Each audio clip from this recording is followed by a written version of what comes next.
Assalamualaikum warahmatullahi wabarakatuh. Hai sobat sekalian, kembali lagi bersama saya di channel Loader Chess Catur. Kali ini saya kembali akan mengulas partai menarik yang dimainkan oleh Grigori Ionovic Rafinsky melawan Georgi Ilivinsky. Pertandingan ini terjadi di Riga pada tahun 1952. Di kesempatan ini yang bertindak sebagai putih adalah Rafinsky dan sebagai hitam ialah Ilivinsky. Mari kita langsung ke permainan. Putih membuka permainan dengan pion E4. Dijawab dengan pion C5, pertahanan Sisilia. Lanjut kuda F3, pion hitam ke D6. Putih menawarkan pertukaran pion di D4. Pertukaran diterima. Langsung saja pion kali pion, dan tentu saja pion hitam dipukul kembali dengan kuda putih. Kuda maju ke F6 menekan pion pusat putih. Rafinsky menjawab dengan kuda ke C3 melindungi pionnya. Pion hitam ke A6 mencegah kuda maupun gajah ke petak B5.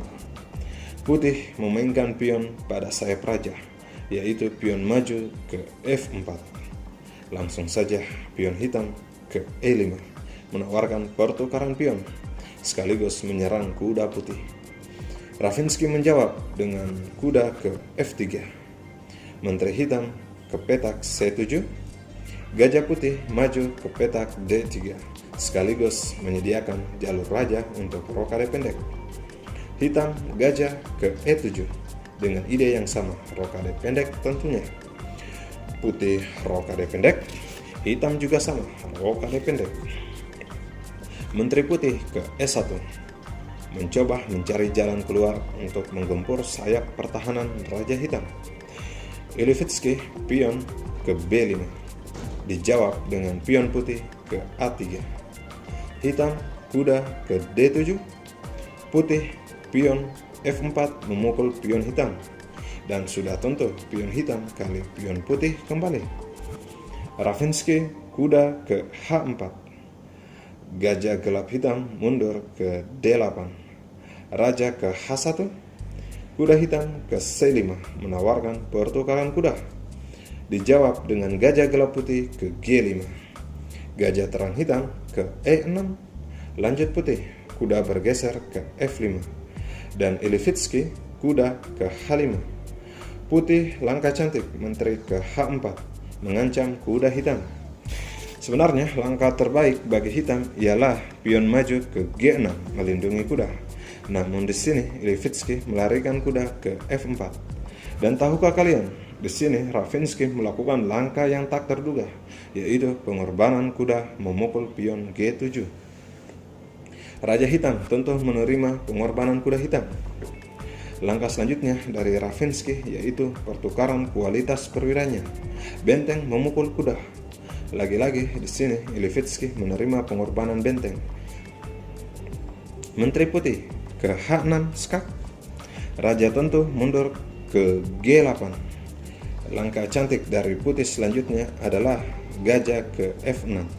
Menutup pergerakan dari pion F7 hitam agar tidak naik ke F5, menutup serangan diagonal gajah terang putih. Gajah hitam memukul gajah putih di petak F6. Langkah cantik selanjutnya dari putih ialah pion maju ke E5, ancaman terhadap gajah hitam, serta ancaman skakmat menteri memukul pion H7. Tentu kuda memukul gajah terang putih untuk menghindari skakmat.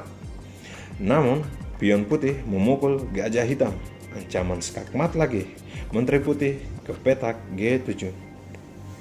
Hitam di sini masih belum kehilangan kekuatan. Jadi hitam masih mengancam dengan kuda ke F2 skak. Raja bergeser ke G1, kuda ke H3 skak. Di sini pion tidak boleh memukul kuda hitam.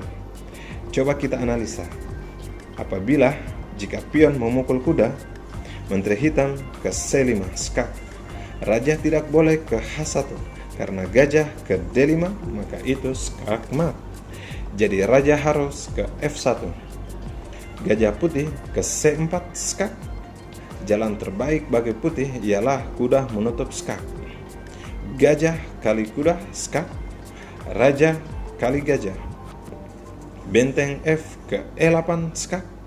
Jalan terbaik bagi raja adalah ke F1. Menteri hitam ke C4 skak. Raja ke G1. Menteri ke D4 skak. Raja ke H1. Dan di sini hitam akan memaksakan posisi remis. Jadi kita kembali ke permainan. Di sini raja ke F1. Gajah hitam ke C4 skak. Kuda menutup skak. Gajah kali kuda skak. Dan putih menjawab dengan raja ke E1. Sekaligus membuat hitam menyerah. Coba kita analisa, apabila seandainya raja memukul gajah, maka menteri ke petak C4 skak. Langkah terbaik bagi raja hanyalah ke F3. Kuda ke G1 skak. Raja ke G4.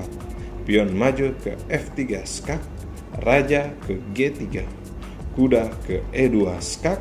Raja ke F6. Menteri ke D4 skak. Raja ke E1. Menteri hitam ke G1 skak. Raja hanya bisa ke D2. Dan setelah benteng ke D8, maka petualangan raja putih selesai. Bagaimana sobat catur? Seru kan? Terima kasih sudah menonton video ini hingga akhir. Jika ada saran dan komentar, mohon ditulis ke kolom komentar. Sekian dulu dari saya pamit undur diri. Wassalamualaikum warahmatullahi wabarakatuh.